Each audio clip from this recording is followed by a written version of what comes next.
이 시간 하나님께서 우리에게 주시는 말씀은 누가복음 8장 26절에서 39절 말씀입니다. 제가 보는 성경으로 신약 104쪽입니다.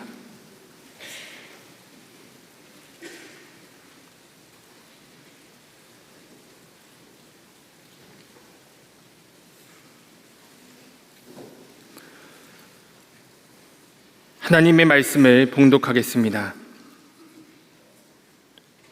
그들이 갈릴리 맞은편 거라사인의 땅에 이르러 예수께서 육지에 내리심에 그 도시 사람으로서 귀신 들린 자 하나가 예수를 만나니 그 사람은 오래 옷을 입지 아니하며 집에 거하지도 아니하고 무덤 사이에 거하는 자라. 예수를 보고 부르짖으며 그 앞에 엎드려 큰 소리로 불러 이르되 지극히 높으신 하나님의 아들 예수여, 당신이 나와 무슨 상관이 있나이까?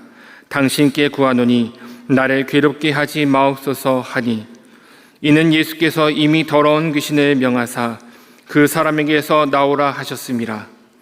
귀신이 가끔 그 사람을 붙잡음으로 그를 쇠사슬과 고랑에 매어 지켰으되 그 맨 것을 끊고 귀신에게 몰려 광야로 나갔더라. 예수께서 내 이름이 무엇이냐 물으신즉 이르되 군대라 하니, 이는 많은 귀신이 들렸음이라. 무적행으로 들어가라 하지 마시기를 간구하더니 마침 그곳에 많은 돼지떼가 산에서 먹고 있는지라. 귀신들이 그 돼지에게로 들어가게 허락하심을 간구하니 이에 허락하시니, 귀신들이 그 사람에게서 나와 돼지에게로 들어가니 그 떼가 비탈로 내리달아 호수에 들어가 몰사하거늘 치던 자들이 그 이루어진 일을 보고 도망하여 성내와 마을에 알리니, 사람들이 그 이루어진 일을 보러 나와서 예수께 이르러 귀신 나간 사람이 옷을 입고 정신이 온전하여 예수의 발치에 앉아 있는 것을 보고 두려워하거늘 귀신 들렸던 자가 어떻게 구원받았는지를 본 자들이 그들에게 이르매 거라사인의 땅 근방 모든 백성이 크게 두려워하여 예수께 떠나가시기를 구하더라.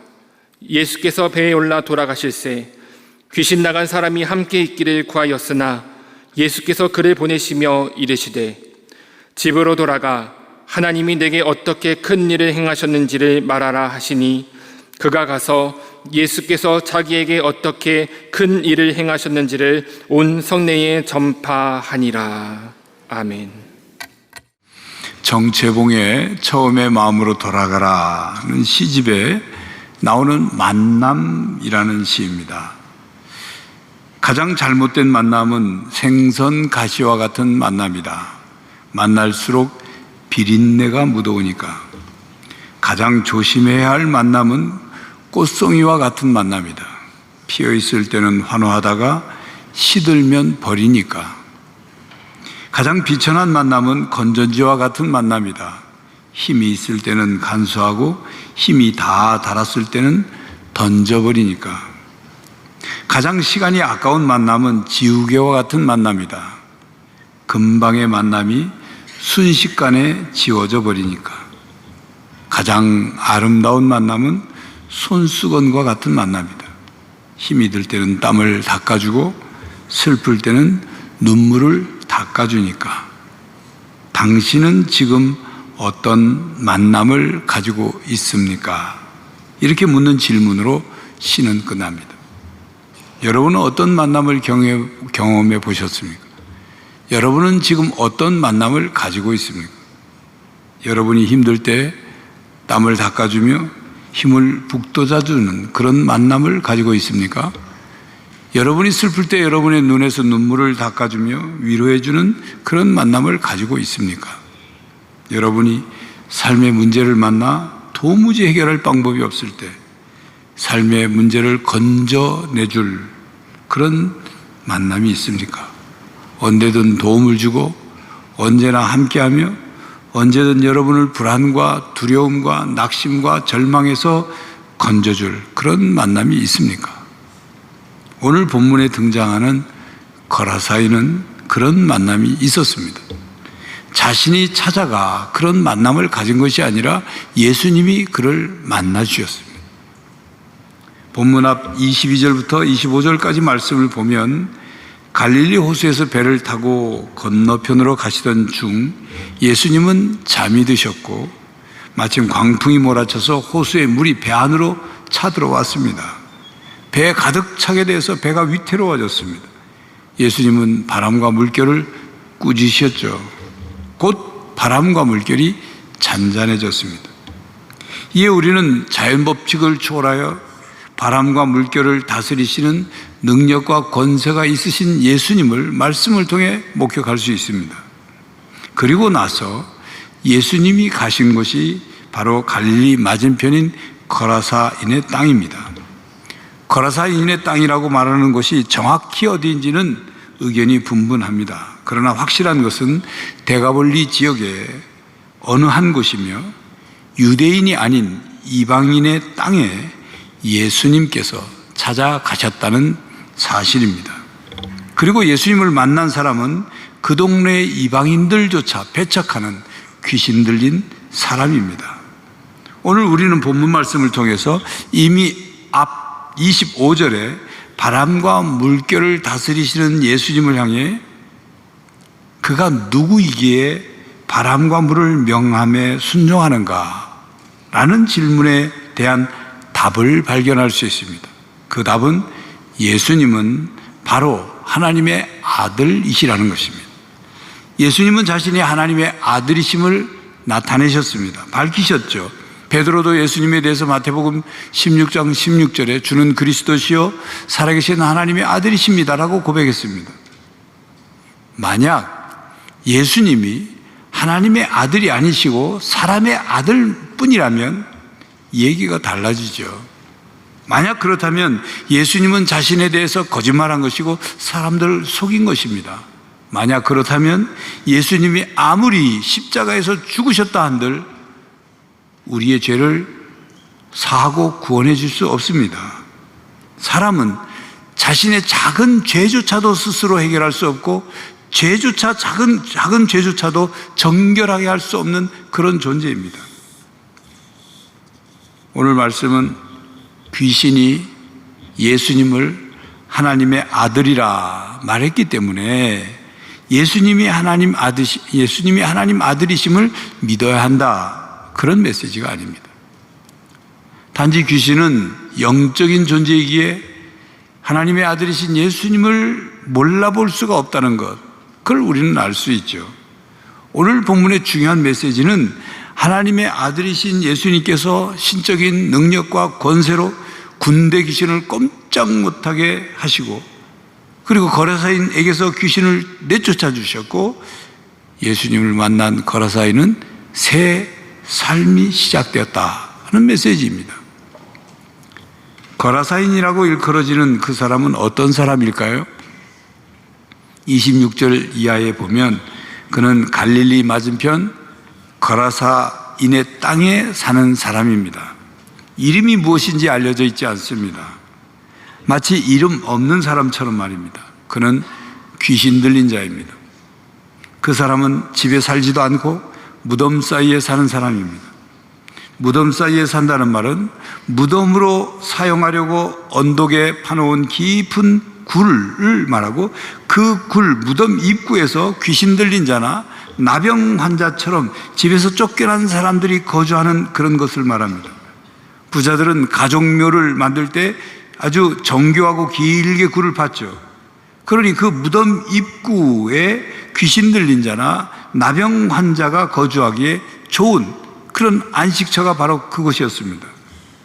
그곳은 시체가 있는 무덤들이 있기 때문에 부정하게 여겼고 사람들이 기피하는 곳이기 때문에 그 피해온 그들을 해치려는 사람들이 찾아오지 않았던 거죠. 거라사인은 그곳에서 옷을 입지 않은 채 무덤 사이를 다녔습니다. 당시 사람들이 입은 옷은 그 사람의 신분이나 정체성을 의미했습니다. 옷을 입지 않았다는 것, 그것은 최고의 수치를 뜻합니다. 신분과 정체성을 언급하지 않아도 장성한 남자가 옷을 입지 않고 돌아다닌다는 것, 사실은 그가 지금 어떤 상태인가를 우리는 쉽게 알 수 있습니다. 그리고 그는 가끔 귀신에게 붙잡혀 통제불능의 상태가 되었습니다. 귀신이 그에게 들어가 그를 사로잡으면 사람들이 그를 제어하기가 힘들었죠.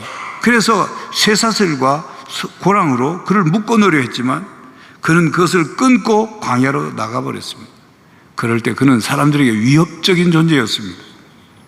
그러니 가족이나 주위 사람들이 그를 가까이 하려고 하지도 않았고 그의 삶은 무덤 사이를 다니며 그야말로 미친 사람으로 살고 있었습니다. 제정신이 아닌 사람이죠. 그에게서는 사람으로서의 도리를 찾아볼 수 없었고 그가 사람으로서의 일상적인 생활도 할 수 없었고 사람과 사람과의 관계는 다 끊어져서 철저히 외면당하고 그리고 소외당한 채 살아가는 사람이었습니다. 이름이 있을 텐데 이름이 불려지지 않고 그냥 거라사인으로 불려지는 사람입니다. 그는 무명인이었습니다. 그가 살아있으나 다른 사람들은 그가 살아있지 않기를 원했던 사람이었습니다. 인간 이하의 삶을 살고 있었고 인간 이하의 취급을 당했고 인간답게 살지 못한 비참한 인생이었습니다. 그러나 그런 귀신 들린 이름 없는 무명인을 예수님께서 만나셨습니다. 사실 그에게 이름이 없지는 않았을 테죠. 부모가 이름을 지어줬겠죠. 그러던 어느 날 그는 귀신에 사로잡혀 그냥 미친 사람, 제정신이 아닌 사람, 귀신 들린 사람이 되어버렸습니다. 사람들로부터 외면당하고 이름 없는 무명인, 인격이 무시된 사람, 그리고 사람 취급을 받지 못한 사람이 되어버렸습니다. 그런 그를 예수님께서 만나셨습니다. 그리고 그에게 새로운 삶의 길이 열렸습니다. 그렇습니다. 성경에는 대표적인 믿음의 사람들의 이름이 등장하죠. 그런데 성경에는 또한 이름 없는 많은, 이름이 밝혀지지 않은 많은 사람들이 등장합니다. 마치 6.25 전쟁 때 희생된 무명의 용사들처럼 말입니다. 그렇다고 그들이 이름이 없는 게 아니죠. 다만 이름이 알려지지 않았을 뿐입니다. 무명인이라고 해서 생명이 없는 것 아니죠. 그들의 삶이 없는 게 아니죠. 하나님은 그들을 알고 계십니다. 세상 사람들이 이름을 모른다고 해서 하나님도 모르시는 것이 아니죠. 예수님은 무명인 거라사인을 만나셨고 그의 삶을 변화시켜 주셨습니다. 그렇습니다. 예수님은 예수님을 만나기를 원하는 사람을 만나 주십니다. 바로 우리를 만나 주십니다. 때로 우리는 하나님이 나를 아실까? 예수님이 나를 아실까? 이런 질문을 합니다. 하나님은 우리의 머리카락의 숫자까지도 다 세시고 아신다고 하셨습니다. 그만큼 각 사람을 다 아시는 전지하신 하나님이시죠. 전지하시고 사랑 임하신 하나님은 각 사람을 이 세상에 생명을 주어 태어나게 하시고 이 땅을 살게 하십니다. 요한복음 10장에 보면 선한 목자이신 예수님께서 각 양들의 이름을 각각 알고 불러서 인도해 내신다 말씀하셨습니다. 그러므로 나보다 나를 더 잘 아시는 예수님께서 나를 만나주시고 나를 새롭게 하시고 나를 변화시키기를 원하신다는 사실을 깨닫고 믿으시기를 바랍니다. 28절에 보면 그런 그가 예수님을 보고 부르짖으며 예수님 앞에 엎드려 큰 소리를 냈습니다.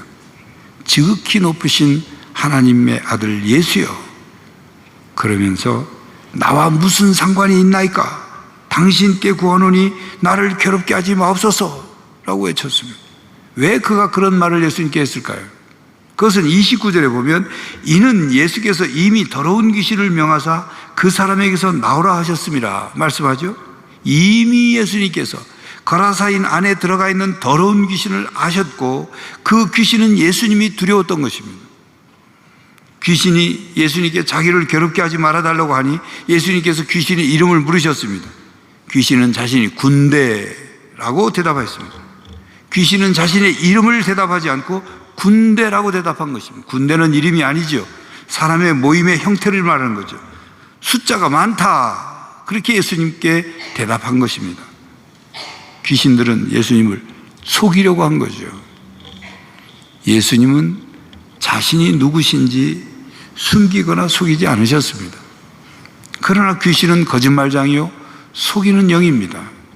그러니 우리도 거짓말장이 사탄에게 속지 말아야 합니다. 그 사람 안에 많은 귀신들이 들어있었습니다. 그러면서 귀신은 예수님께 자기들에게 무저갱으로 들어가라고 명령하지 말아달라고 간구했습니다. 무저갱이란 죽은 사람의 영역이나 또는 사단이 마지막에 갇히게 될 감옥입니다.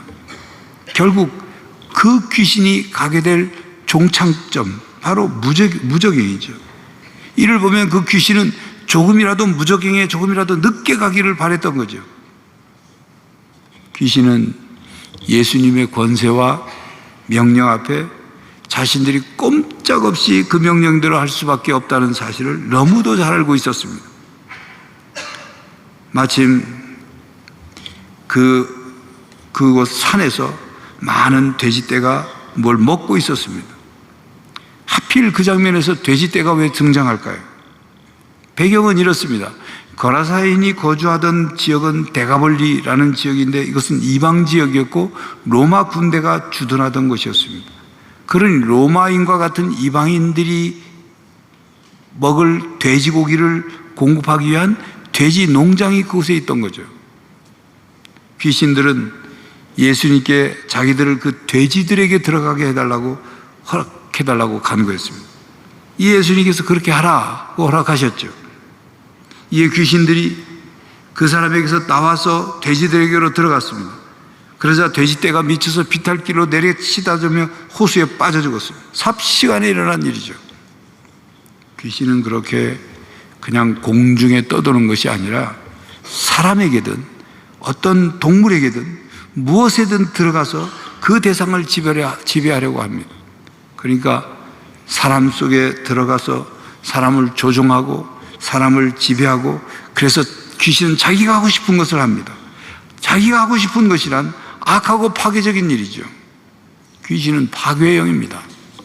사탄은 언제나 파괴하는 일을 합니다. 사탄에게서는 선한 것이 나오지 않습니다. 선한 것이 나올 수가 없죠. 선한 것이 나오면 사탄이 아니죠. 그러므로 귀신은 언제나 선하신 하나님을 대적합니다. 예수 그리스도의 사역을 회방합니다.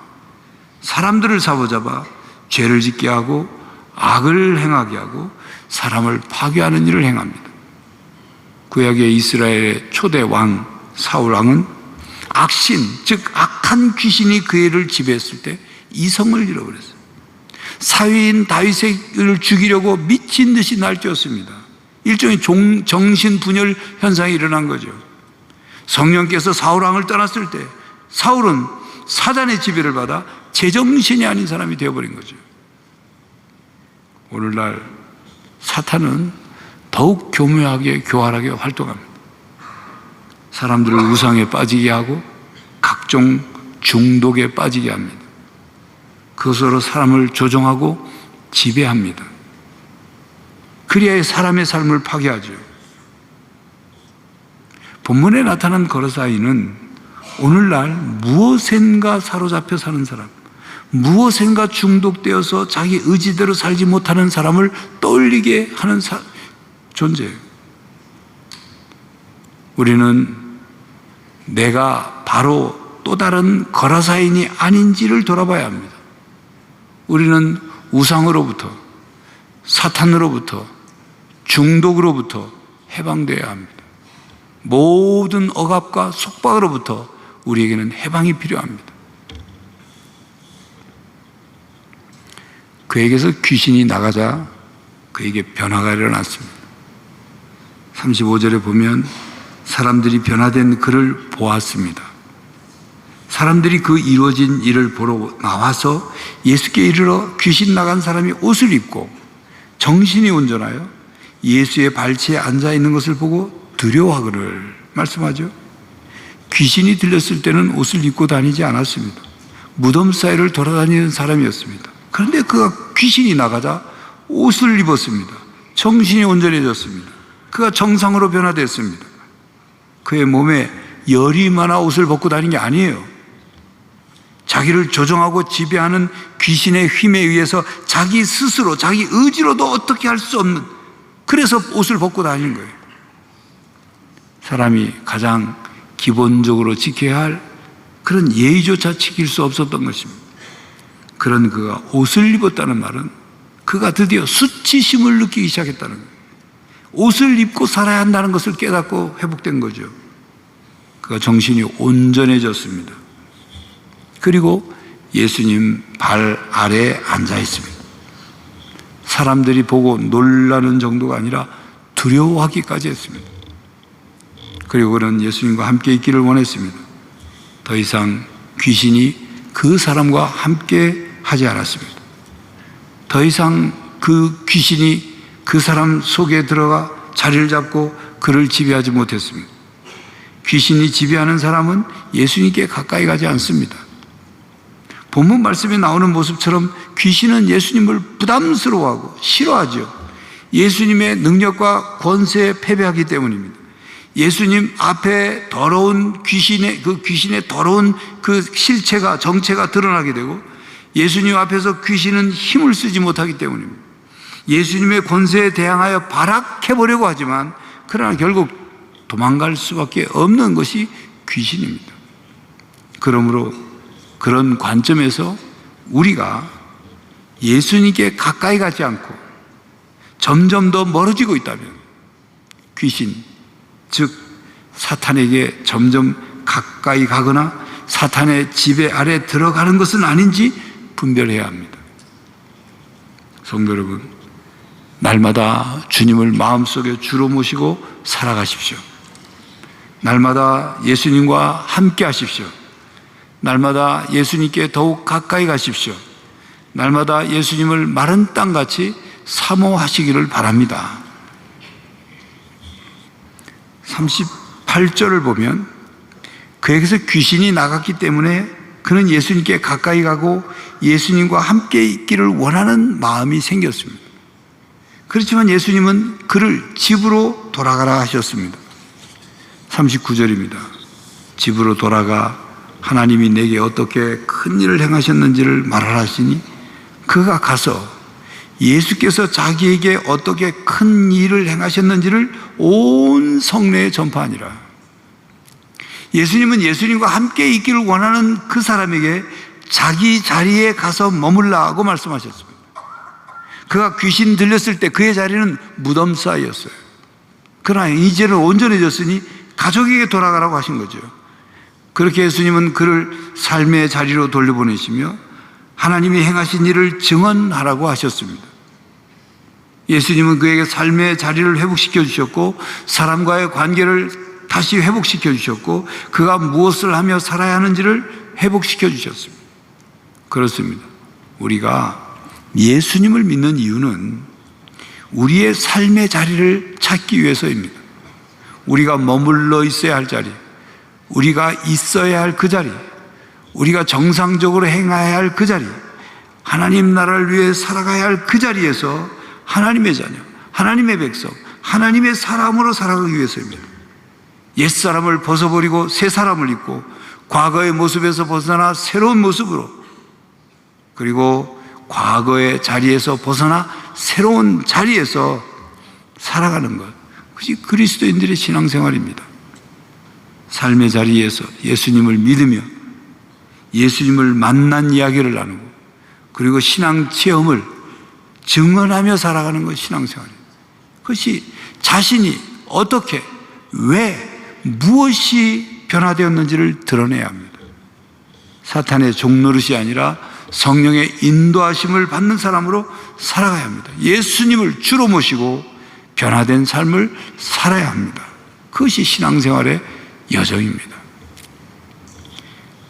신옥수 교수의 저서 이토록 뜻밖의 예수님이라는 책을 보면 저자가 어느 식당에서 식사를 하면서 옆 테이블에 4명의 손님들이 하는 말을 듣고 소개한 내용이 나옵니다. 옆 테이블에 4명의 손님이 술을 잔뜩 먹고 고래고래 소리를 질러대면서 이야기를 하더랍니다. 어찌나 시끄럽던지 인상이 찌푸려지고 자리를 박차고 일어나고 싶을 정도였답니다.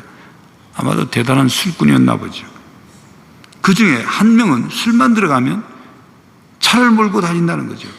그래서 운전면허 정지가 돼서 다음 달 면허시험 보러 간다고 자랑스럽게 이야기를 하더랍니다. 그런데 그 후에 저자의 귀를 솔깃하게 하는 얘기가 들려왔다고 합니다. 그들이 다 직업군인 출신이었는데 지금은 모두 사회생활을 하고 있답니다. 그들이 모 중대장 이야기를 하는데 그 사람이 확 달라졌다는 거죠.